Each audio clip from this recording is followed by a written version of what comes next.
ever questioned how Trinidad and Tobago's rich history began? Let's journey back to around 5,000 years before Christ, a time when the islands were first settled by the Amerindians.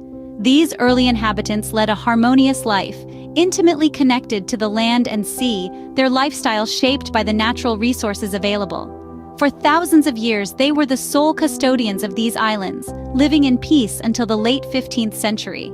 The serene life of these natives was interrupted by the arrival of the Spanish. The tranquil islands did not remain untouched for long.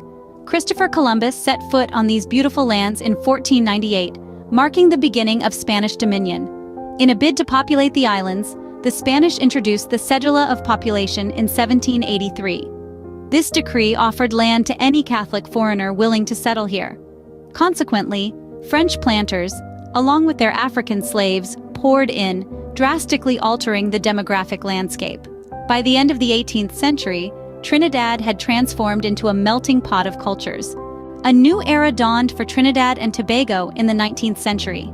The British conquest of Trinidad in 1797 and Tobago in 1803 marked a significant shift. Slavery was abolished in 1834, leading to a labor shortage.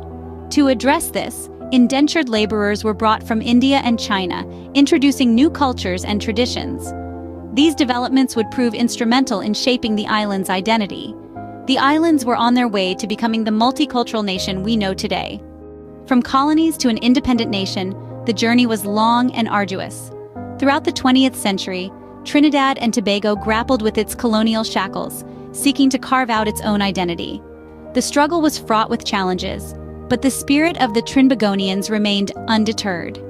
Finally, on August 31, 1962, their aspirations were realized. Trinidad and Tobago emerged as an independent nation. And that's how Trinidad and Tobago, the vibrant nation, came into existence, rich in its history and culture.